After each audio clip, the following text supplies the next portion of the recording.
Good evening, everyone, and welcome to the Meet the Candidates event for the New York State District 44 election. Both candidates who are on the ballot were invited and both are present.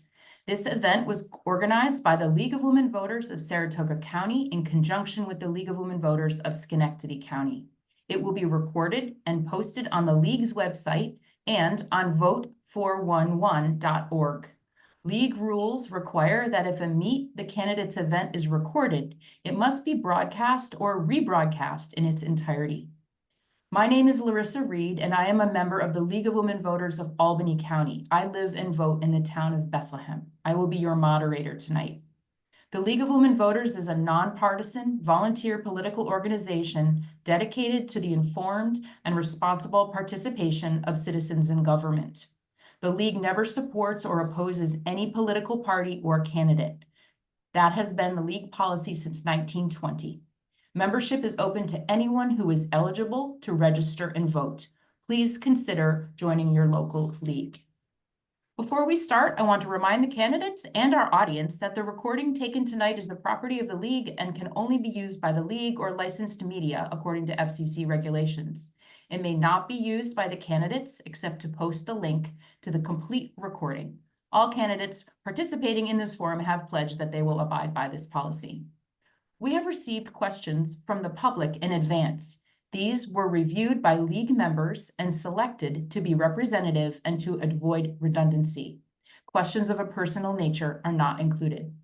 Candidates, this is your opportunity to let voters know your stance on current topics and how you will address issues facing Senate District 44. Please don't waste valuable time tearing down or labeling your opponent. Deal with the facts. In your closing statements, absolutely no zingers or gotcha moments. In other words, please do not put your opponent on the spot with no chance to reply. We have two timers for this evening's event, but the audience really will only, we have two timers for this event, but only one timer will be seen by the candidates on screen. Just so you know that these timers are helping us out. One of the timers is on screen for the candidates and the other is a backup. Timers will hold up signs for the candidates to glance at to let them know how much time they have left. Green means you have 1 minute left. Yellow means 30 seconds left, and red means time is up. The names of the two candidates for Senate District 44 seats in alphabetical order by last name are Minita Sanghvi and Jim Tedisco. It is now time to hear their 2-minute opening statements. We have drawn lots to determine the order. The first to speak is Minita. Hi, everybody. I am Minita Sanghvi, and I am running to be your next state senator. My immigrant journey started in 2001. But it wasn't easy. I worked on the shop floor at Walgreens and Walmart. I worked my way up to corporate America and eventually got a PhD and am now a tenured business professor. Along the way, I met Megan, and when the states allowed, we got married, and we have a 9-year-old son who goes to our local public school here. I served on the library board for 5 years, and in 2021, I got elected as the finance commissioner on the city council in Saratoga Springs. This was right after COVID, and I rolled up my sleeves and got to work. I funded the 3rd fire station, hired 16 new firefighters, and even funded a first ever homeless shelter in Saratoga Springs. We have added more bike lanes, more sidewalks, and created a vibrant and safe community here. I'm running for state senate because I believe we need better, more effective representation in the state senate. I have a list of priorities that I want to focus on. The first being infrastructure. I believe that we need to fix our roads and bridges, especially our low-lying bridges. I believe that we need to improve our cell and internet infrastructure. I also believe that we need robust economic development here. I'm suggesting an innovation corridor, and I'll talk more about that later, as well as climate change initiatives, protecting our reproductive rights and freedoms, and having affordable housing and healthcare for all. Thank you. Thank you, Minita. Jim, you may now make your opening statement. Hello, everyone. I want to thank the League for sponsoring this forum and thank Minita for her interest in public service. Most of all, I want to thank you, the voters, who have given me the greatest endorsement I could ever have, the honor of serving as your senator. As state senator, I'm proud to be known as a staunch defender and fighter for my constituents and their needs. Whether it's taking on Governor Cuomo and Hochul, writing the bill to repeal catch and release bail reform to give judges discretion, fighting out of control inflation by doubling star property tax relief for families and seniors, passing new laws to enable park rangers and police to carry life-saving EpiPens, and to create a new Veterans Legislative Intern Program, VIP, to provide our veterans with meaningful job opportunities, or passing Buster's Law to protect our pets and people. I believe I've proven my ability to get things done against overwhelming odds. Right now, all levers of power in New York are under control by one affiliation from one region of the state, pushing what I believe is a radical pro-criminal tax and spend agenda. And that's led to 101,000 New Yorkers walking out of this state last year, #1 in outmigration of all 50 states. We can't let our beautiful Empire State become the empty state. Unfortunately, under the president agenda by one-party rule, the only business that seems to be doing well is U-Haul. I love New York is our state slogan, but for too many, it's become, I leave New York. That's got to change. A great indicator of my success as your elected representative is the fact that I've been reelected over and over again by overwhelming margins by the most important part of our representative democracy, you, the voters. On Tuesday, November 5th, I'd be honored to gain and have your support once again. Thank you, Jim. Now it's time for questions. Once again, to start here, Minita, you will have the first question, and then Jim, you will respond after Minita. But after that, we will be alternating the questions between you two. So each one of you will have a chance to respond first, alternating throughout the question period. Candidates have up to 1.5 minutes to respond to questions. You are not required to respond. You may pass if you wish. Each candidate will be afforded 2 opportunities to request an additional minute during the question session for rebuttal or to expand on your answer. Please hold up your hand and wait to be acknowledged. I'll wave back to you or give you the thumbs up, and then we will assign you the extra minute. This can only be done during the question session, so please use those 2 minutes in order to share your thoughts with our audience. It may not be used for your closing statement. Please do not interrupt each other. The timers and I'll keep track about these extra minutes. Okay, so I'm going to begin. The first question, going to Minita, is please explain whether you support or oppose the passage of Proposition 1 and why. I 100% support the passage of Proposition 1, the Equal Rights Amendment. I have actually written an op-ed about this.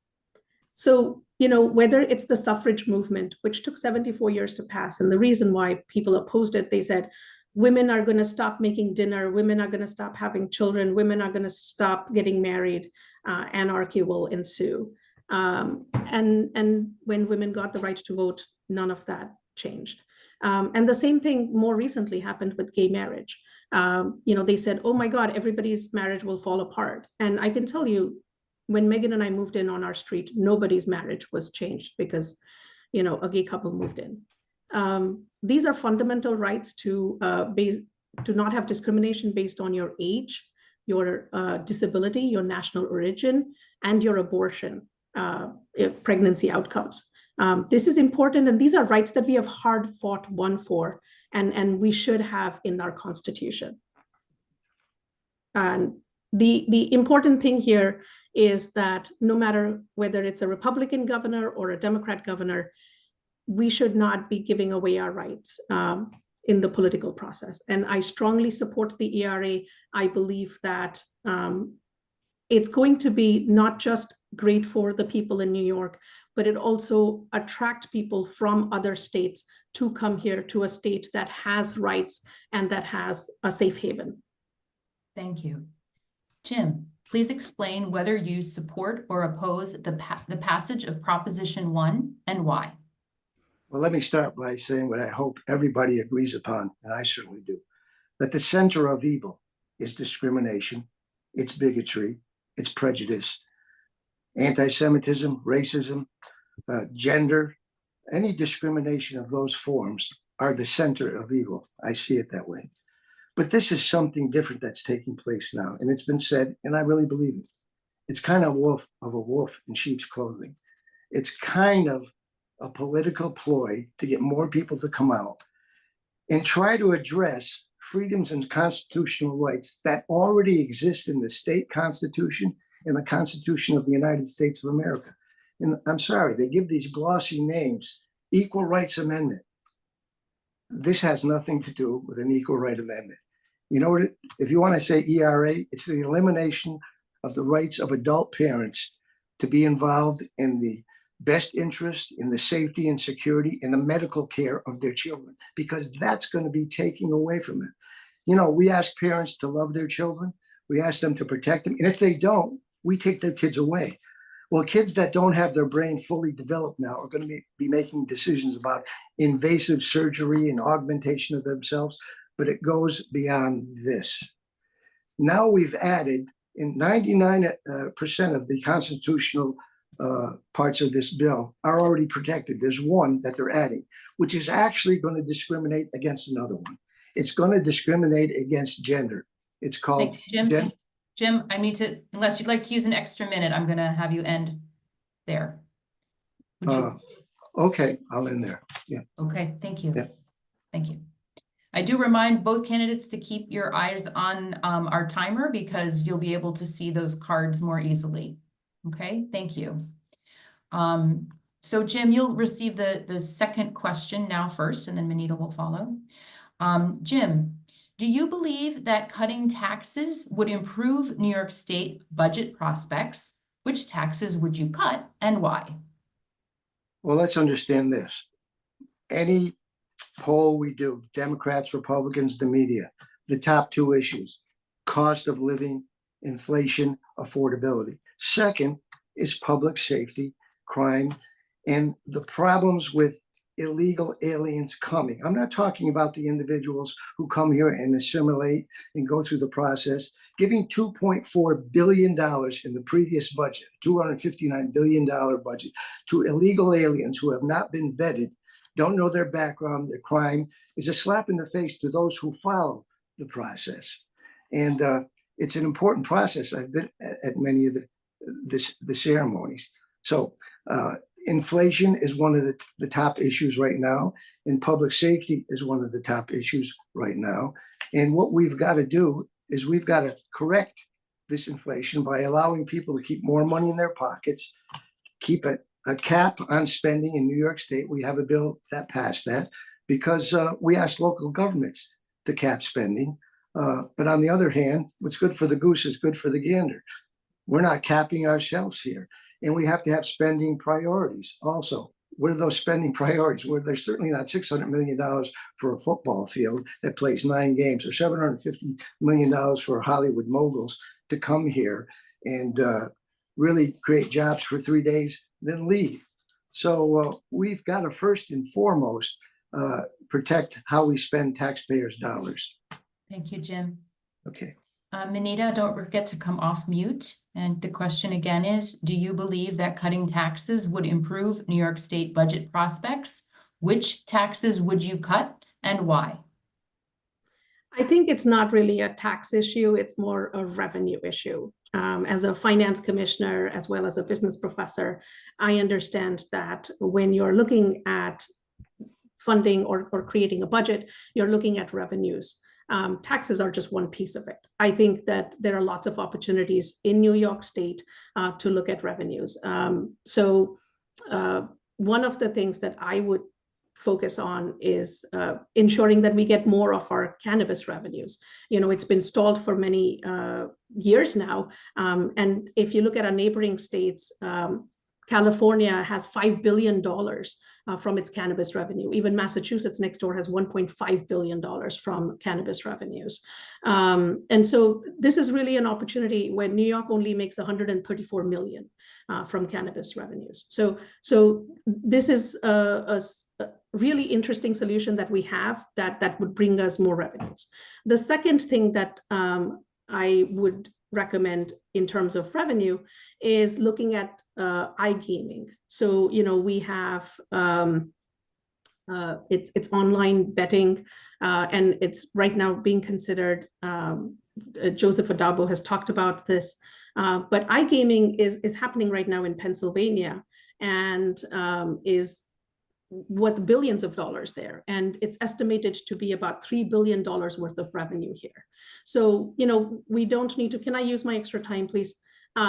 We don't need to use cut taxes to get more revenue. And by the way, inflation doesn't work by cutting taxes. That will just pump more money into the system, which would actually increase inflation. As an economics professor, I'll tell you that. But the point here is, we need to have different revenue systems that we could be looking at. The other piece is, local government can also be finding new avenues of revenue. In Saratoga Springs, parking, or seasonal parking rather, was one source. A community preservation fund where we have a one-time transfer tax when you are buying a house worth like 600,000 or more, $500,000 or more, or $1 million or more, is also another source of revenue. And it doesn't burden the public in the same way as taxes would. So I think that's what we need to be looking at, is just different forms of revenue that we could be getting to fund our initiatives. Thank you, Minita. And just to acknowledge, Minita used one of their 2 extra minutes for that question. Continuing on a similar vein here, again, remember that these questions came in from your community members in Saratoga County. Some people say, excuse me, Minita, you'll be answering this one first this time. Some people say that government payments like Social Security, Medicaid, and Medicare provide the economic engine that drives local economies. They say that these programs are job creating. Do you feel these programs like Social Security, Medicaid, or Medicare help or hurt local economies? Please explain. Yeah, sure. So again, as the finance commissioner of Saratoga Springs, we know that, when somebody is sick and needs to call an ambulance and gets transported to a hospital, they incur a cost. And because Medicare and Medicaid has been reimbursing those costs, that money now comes to the local economies and allows us to hire more firefighters, allows us to get another ambulance, allows people to get the care that they need. We have thousands of ambulance calls that happen every single year. Our local hospitals benefit through Medicare reimbursements. These are important engines of our district, not just Saratoga, but also Schenectady and Niskayuna. And so, I believe that this is an important engine that moves our local economy. Thank you. Jim, would you like me to repeat the question? You can. Okay. Some people say that government payments like Social Security, Medicaid, and Medicare provide the economic engine that drives local economies. They say that these programs like Social Security, Medicaid, and Medicare are job creating. Do you feel these programs help or hurt local economies? Please explain. Well, this begs the question about what I talked about earlier. For 40 years, this is the first time, and it happened 6 years ago, we've had one voice from one political affiliation from one region of the state. Supermajority in the Senate, supermajority in the Assembly, the governors of the same affiliation. What is that wrought? Without talking about the monies from these programs. We're number 1 in outmigration. 101,000 people left the state last year. We're one of 7 states that lost another congressperson because of lost population in New York State. We're number 1, and this is where I disagree a little bit with Minita. We're number 1 in tax freedom day in the United States of America, of all 50 states. And that means, for people who don't understand that, before anybody works in New York State, it gets to the middle of May, almost for 5 or 6 months, all your money goes to taxes in New York State. Now, second are Connecticut and Massachusetts. So the problem is not this money that comes from Social Security and Medicaid. They will help a little bit, and they should be getting that money because they earned that Social Security money.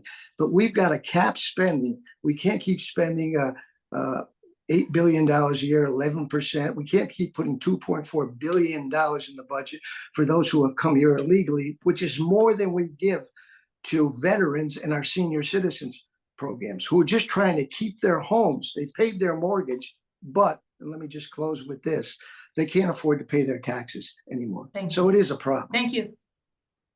Thank you. Okay, moving on to another question. Jim, Sorry, I'm not trying to be disrespectful here, but it seems like this is happening every single time where somebody goes over. Can we try to at least be a little more mindful? Jim, can you keep your eyes on the timer a little bit more and really stop? I did ask you before if you wanted to go on and use your extra minute, but No, I thought we'd have time to finish up our sentences, you said. I will continue to do that, but I also hear Minita's concern because it has been several times, Jim, that you've completed your sentence after the stop sign. So we can all be more mindful of that going forward. Thank you, Minita. Thank you, Jim. Sure. Okay, Jim, your next question. As a state senator, what specific action would you take in the upcoming session to make New York housing and cost of living more affordable? Well, once again, housing isn't a local problem. It's again an affordability problem. And we have to do two things. We have to make housing affordable for individuals because they have more money in their pockets, but we also have to let the individuals who build housing, the business people in New York State, and we treat the business people in New York State and abominably with mandates and regulations. Many individuals, as I said, leaving the state, the businesses too, they don't have the wherewithal to even break even sometimes. So they're not investing in affordable housing. We have to cap state budgets, just like we cap local governments. They're not causing inflation. We have to have real priorities in spending, and we don't have those priorities. And we got to go to STAR too. That's a bill that I've sponsored and several of my colleagues have sponsored. And we've got to let individuals be able to have money in their pocket if they own a home, because the elderly right now have paid their mortgage, but they cannot afford to pay the taxes anymore. So this is a state problem right now. It's a problem of taxing, spending, and borrow. We tax too much, we spend too much, and we borrow too much in New York State. So we've got to be more affordable in that sense. Thank Am you, I Jim. close? I don't see any. Thank you. Appreciate it.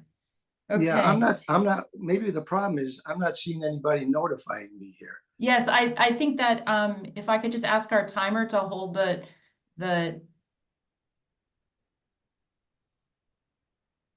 excuse me. Okay, yes. Can you see those, Jim? See what? I don't see anything. I see Jim, you. are you able to see the timer's sign, the red stop sign? No, all I He see is probably you. needs to put it on gallery view. Earlier, Mr. Tedisco, if you can try to put your screen on gallery view, as we mentioned at the beginning, that will allow you to see the timer's signs. Gallery view? Yes. And we'll Where may that be? there's a view button towards the top of your screen with some 9 little dots on it. And if you set that to the gallery view, then you'll be able to see our timer holding up the sign. There's nothing at the top of my screen with the little dots on it. On the top of my screen is mute, stop videos, share content, participate, more, leave. Okay, okay. Hit more. I don't know what kind of computer or tablet that you're using. If our host Danielle could come on the line. Danielle, do you have any suggestions on Mr. Tedisco's text so that we can make sure that he sees the timer? No. Okay, I will, we want to make sure that this is the best for our whole, Am I on gallery audience? now? Can you see all, can you see 4 or 5 of us now? Yes, Can you see the green 1 minute sign? yes. Great, you'll be looking for those going forward then, Jim. Thank you so Okay. much. Okay, I'm gonna carry on here now. Let's see, Minita, I haven't asked you about housing and cost of living yet, correct? I will, got a little extra time to think about that one. So Minita, as a state senator, what specific action would you take in the upcoming session to make New York housing and cost of living more affordable? Yeah, so this is a number one concern we hear when we go door to door. A lot of parents, are worried that their children can't buy houses in the neighborhoods that they grew up in. If you look at out migration, the people that are leaving the state actually are the ones who make somewhere between 32,000 to 65,000.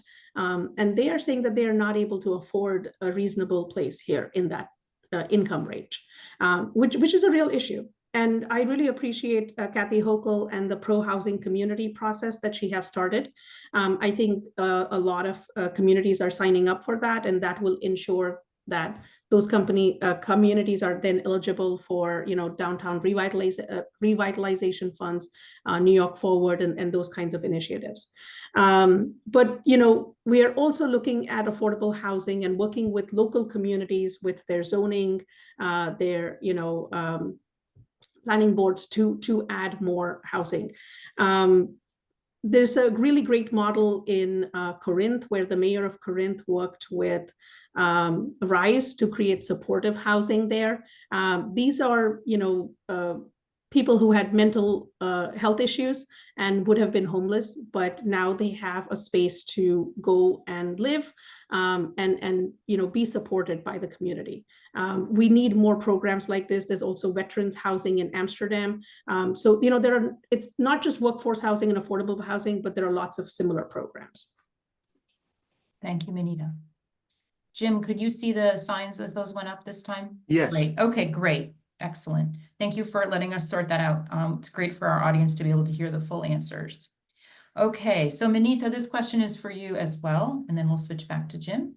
This question is about New York State's bail law and bail reform. Minita, what, if anything, would you do to deal with the bail law?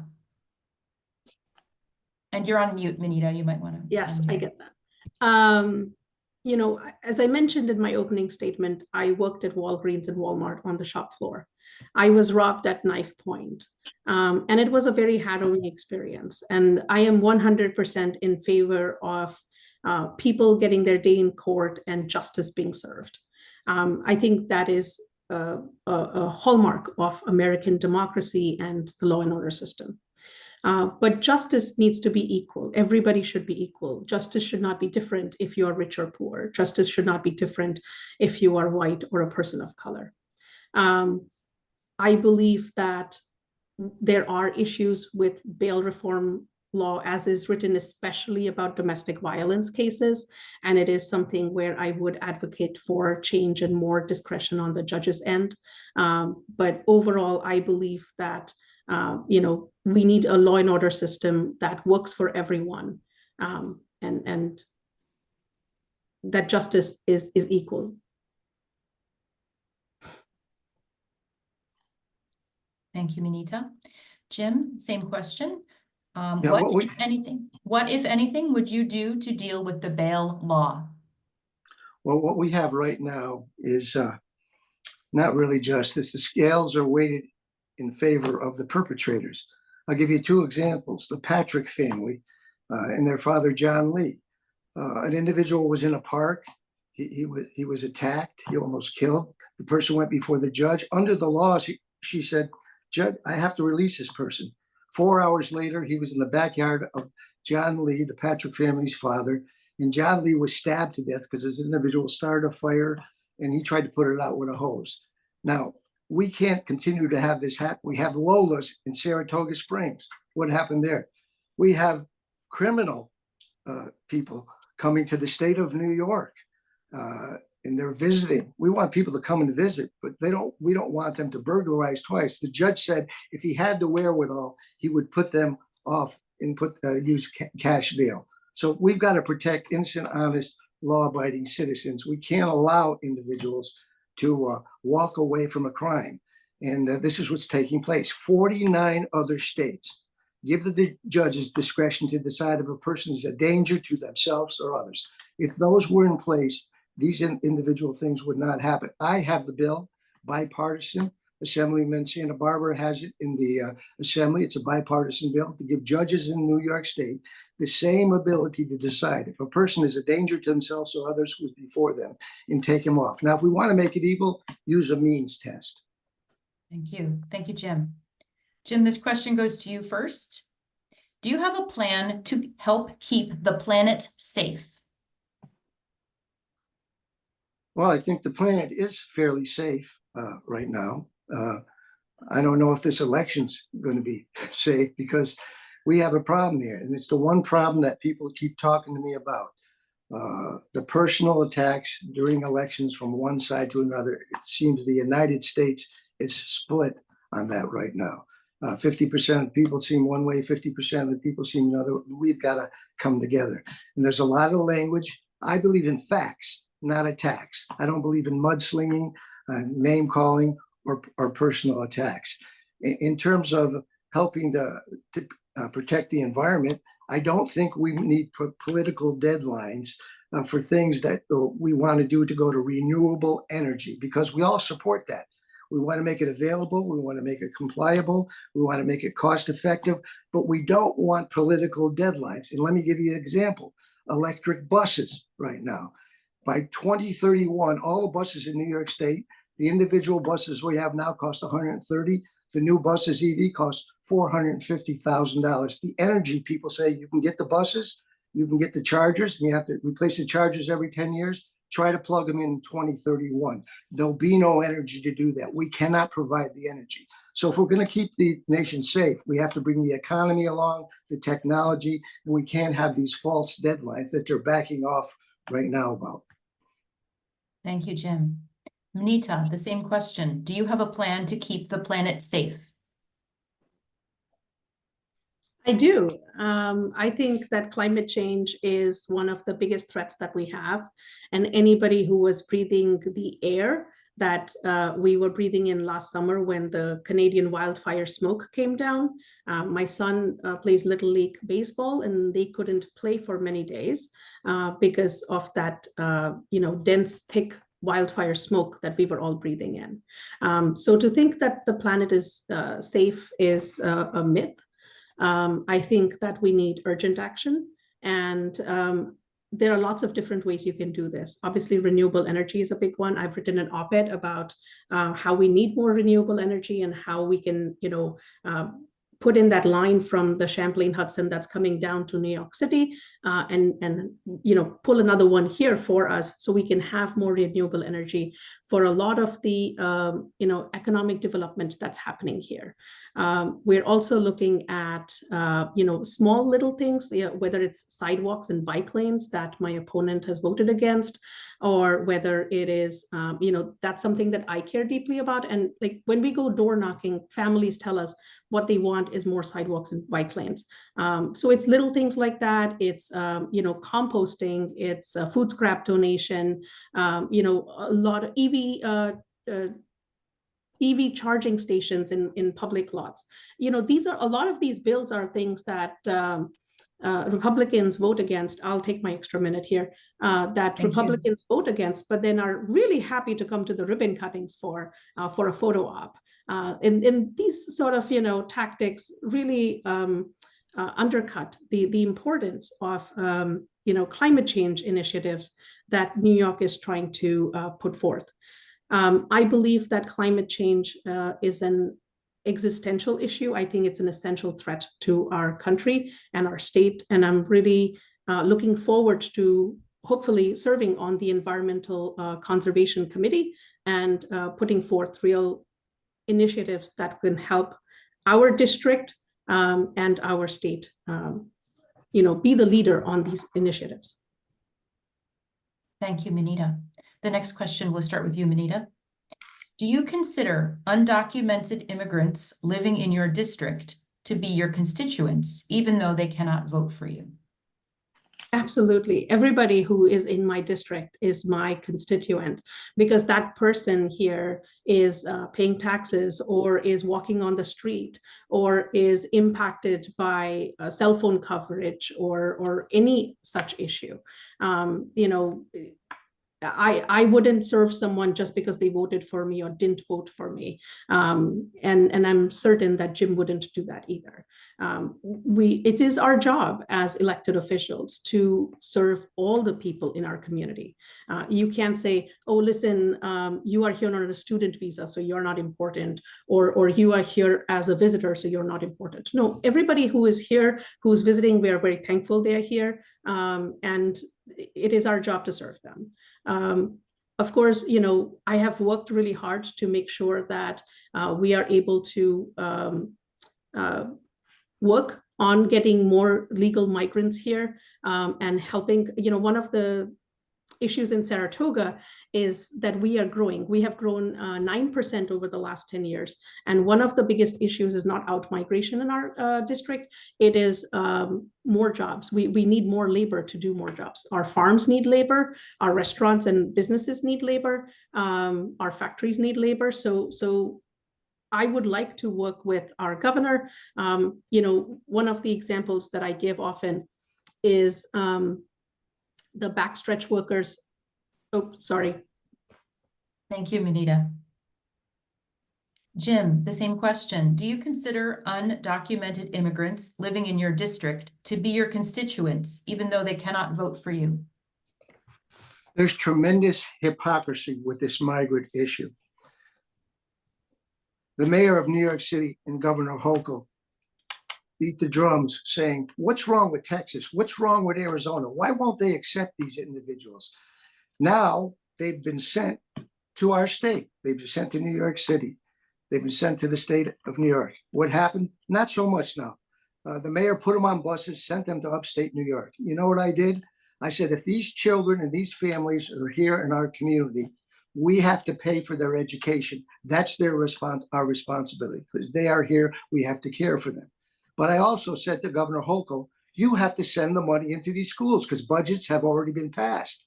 And we get a certain amount of money for every student that comes here. She didn't respond to that. Now you have special education students who need a second language. They don't want to provide the money for them. So tremendous hypocrisy. In fact, the mayor of New York City said, you're destroying the city of New York after a while. So this is a lot of hypocrisy. This is a lot of harvesting what will be votes because they allowed these individuals to actually vote in New York City. And we know it happened. I mentioned before, it went before the courts. They said it was all unconstitutional. Okay, but you can't go find those individuals who lost or won elections because they allowed illegal immigrants to vote. Now, many are not, and they're going through the passage of becoming citizens. It's a slap in the face to provide them all the services. Thank you. Jim, this question, I'll start with you. How should New York State address insurance coverage for mental health needs? Well, they should address it by building budgets. And this is the problem with New York State budgeting with all segments controlled by one level, one affiliation, because we have bills to start with really priorities in spending. And the priorities are those people who are at the lowest levels, people who need daycare assistance to find jobs, people who have mental illness. We have to teach our educators to be able to define those kids who are at risk. They can designate at-risk kids, and we can get them into one of the 400 clinics. We have to have that symbiotic relationship on a bill to get nursing therapists, symbiotic, so we can use their licenses from other states to come here. And our people, if they need us, can send nursing therapists to them. But we have the program sometimes. But if we're going to have direct care workers, you know what? We've got to pay them because they're taking care of important people. Every year we have to fight for more money for direct care workers to deal with people who have these challenges. And what I have a bill that I'm sponsoring right now, those direct care workers could get increases and should get increases according to this bill every year, depending upon how much inflation increases. But no, we don't do that. People who have large lobbying powers are out there out in front, and the money seems to go to them. And then we have the programs, and we're not releasing the money. So direct care workers are very important. The staff is very important, and the designations are very important to help people who have these challenges. Thank you, Jim. Minita, how should New York State address insurance coverage for mental health needs? post-COVID, mental health has become a major issue in New York, and across the country and across the world.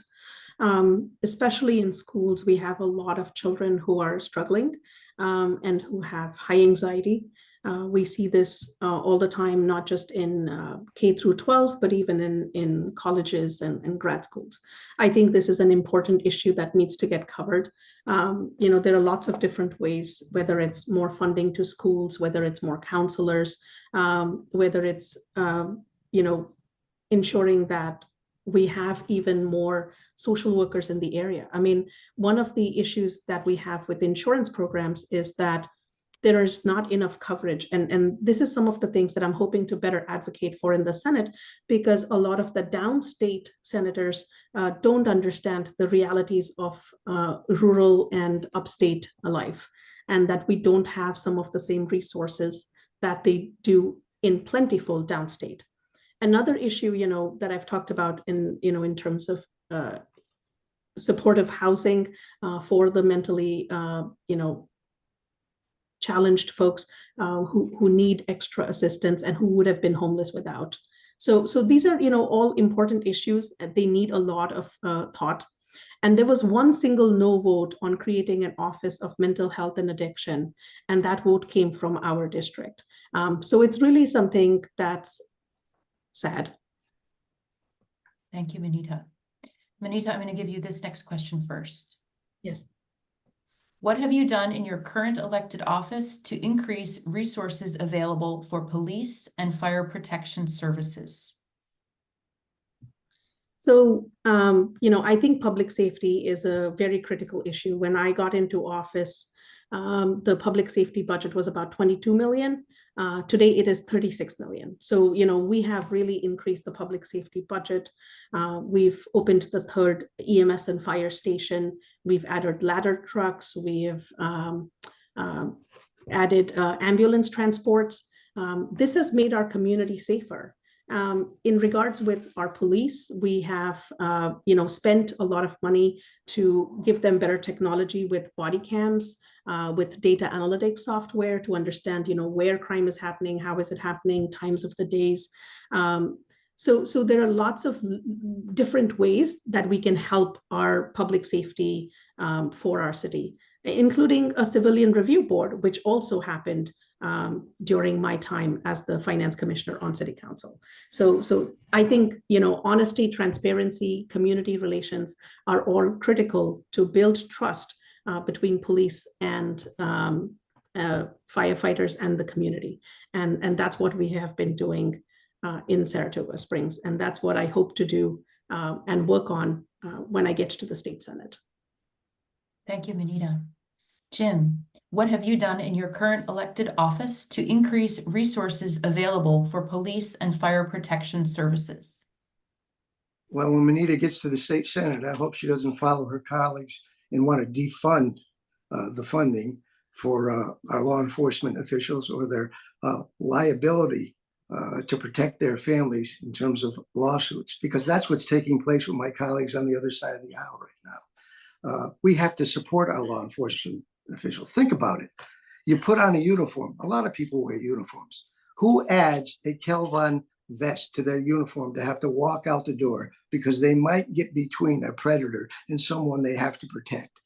When they go home for their families, the only time they feel safe is when they feel that hear that Velcro coming off and that Kevlar vest is being taken off. So we have to have more respect for them. We have to support them. We can't let lawsuits happen one after over, and they may lose their home or their college tuition. And, we have volunteer firefighters. For those volunteer firefighters, they're 40, 56 years old. They're still riding the trucks. We got to get young people involved. You know how we get young people involved? Pass the bills that I'm sponsoring with several of my colleagues, give them 2-year college tuition, give them 4-year college tuition so they'll sign up for those volunteer programs, give them tax credits for their homes, give them tax credits if they do extra training, give them incentives. These volunteers do tremendous work, and they save not hundreds, but millions of dollars for local municipalities through their volunteerism, as well as the great work that our paid firefighters do. Thank you, Jim. The next question, I'll start with you. Affordable and accessible childcare has become a statewide concern in recent years. What measures do you propose to help working families get the care they need? Well, one thing we have to do is do a reasonable means test so we can see the income of these individuals. And we've got to get them into the workforce. Again, this is not a local, municipal, or governmental problem. It's a state problem. And the state problem is we spend too much, we tax too much, we borrow too much, and we don't have spending priorities. And when we build programs up, we don't provide the staffing to open up the daycares we need to make them affordable. When you have less daycares, they're more expensive for the individuals that we want to get into the workforce. And we want to have these daycare slots available to get them into the workforce. You're not going to have that if you have $600 million going to football fields for billionaires. Now, the bills are nice, but they don't deserve $600 million for a billionaire, and $750 million for tax credits for Hollywood moguls to come to New York State, spend 3 jobs, maybe creating a few jobs, then leave. There's a whole bunch of too much spending and taxing in New York State. That money should start with the people who need it the most. And if we want to build the economy, I have to disagree with who's leaving the state. The people who can afford to leave the state are leaving the state the most. It's the middle class and lower income who are not going to be able to afford paying for the infrastructure, education, healthcare, libraries, or daycare. And U-Haul's doing very well. They're leaving with a lot of furniture coming back empty. We want them to leave empty and come back with furniture. We've got to incentivize people to come and live here. Thank you, Jim.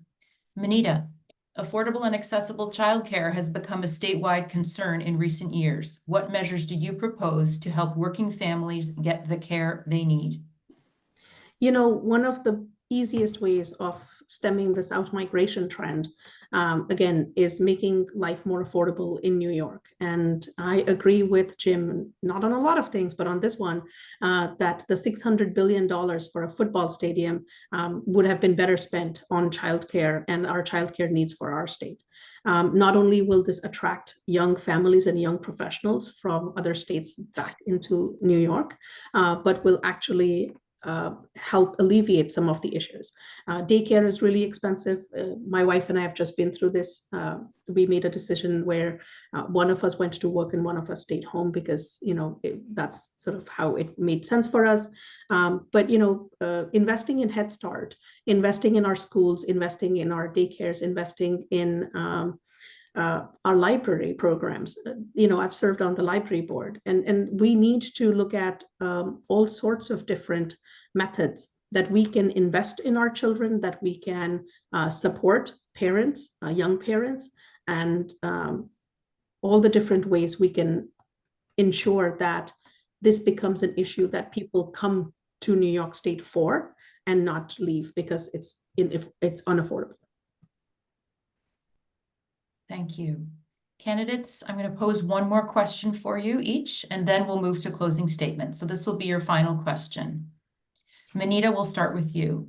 Crime is a major concern of New Yorkers. What would you do to address it?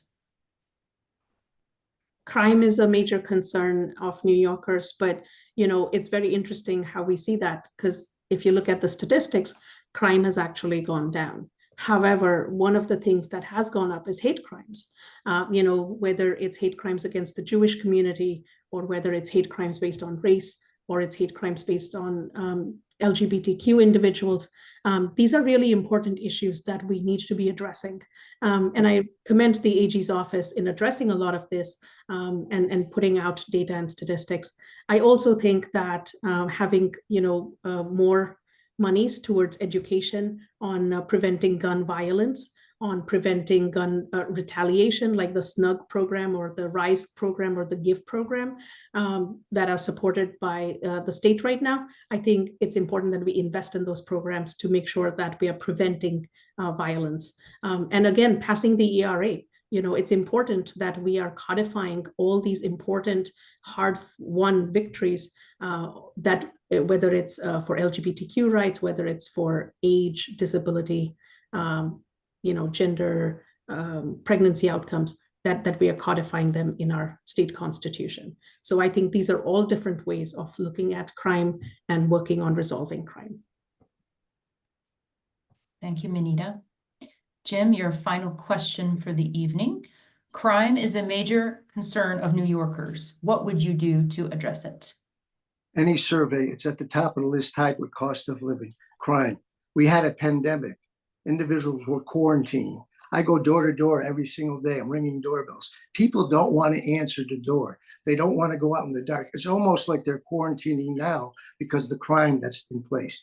Domestic violence. I went to a meeting the other day in Stillwater, tremendous program to get cell phones for emergencies for domestic violence cases. These individuals, this is a case of individual men usually being mad. They got their hands around the necks of women. They arrest them. They go. Judges always had the opportunity to lay them over for a couple of days because you need to calm down, do some counseling with that anger. Now they have to give them a ticket and they have to walk out the door. It's not helping women. It's not helping families. It's a get out of jail free card, basically. It's not the criminal justice reform. And it's really such a difficult situation that we have to deal with. But it's not only cash bail, it's halt, it's raise the age, it's less is more, and yes, it is cash bail, okay? And this cash bail thing is an issue that has to be challenged. 49 other states give the judges to discretion to decide if the person in front of them as a judge is a danger to themselves or others. Now, if you want to do a means test for cash bail, for the income the persons have or the revenue they have, we could look at that. But you can't. I'm going to take both of my 30 minutes now. I have a minute. 2 minutes added on. So Jim just asked to use his final 2 1-minute additions. Thank you. 2 minutes. Go ahead. Okay. So you've got 2 minutes, Jim. So judges have to have the right to decide if this person is a danger to themselves or others. We had this situation where in Lola's, an appeal, women's apparel store, people came in from Washington, D.C. Criminal tourism was taking place. And the judges got them before him, and he said directly to them, if I could hold you over, I would. You were going on a fast chase with police. You were endangering people, several felonies, but I have to release you. Okay. Now they know they're going to show up for the first 2 times because those are the appeal process. But when they're let loose, they're committing more crimes. In the reports show that. So we have to have a case where we make sure that the judges have that particular discretion. And I know some of the responses are that, well, they were defending these individuals because they did show up, but not really talking about Lola's in the situation that the small businesses are going through right now. So this is a very, very serious problem. It's not working right now. It's endangering people. It's just an evolving door of danger and disaster. And I'm working hard to get my bill passed. It's a bipartisan bill to say, yes, let's give the judges the same discretion that 49 other states have to let these individuals decide if a person is a danger to themselves or others. Because you know what? The scales of justice do have to be equal for everybody. And that means we can't protect the predator. And those scales are not balanced right now. They got the predator with where my colleagues in the majority say a hand on the scale, and individuals are not looked upon as victims anymore. They're just people that are set aside. We do more for the predators than we do for victims right now in terms of criminal justice. And they know it has to change. Jim, thank you. Thank you. Thank you. Minita, you now will have your closing statement. And then Jim, you will have no more than 1 minute each, and we will enforce that very strongly. So please 1 minute each, starting with Minita for closing remarks. Thank you. Jim got elected to office in 1977. A lot of things have changed since then. Times have changed, our district has changed, our needs have changed, and we need a bold new vision for this district. I am proposing an innovation corridor that would connect Saratoga and Schenectady to Troy and Albany. It would ensure that we have more entrepreneurship, more innovation, more jobs in this district.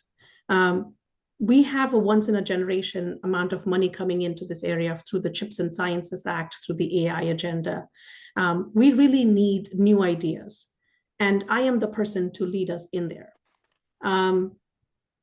when it comes to creating a more inclusive, vibrant, safe community, I have delivered for Saratoga Springs while keeping an AA plus credit rating and managing our finances.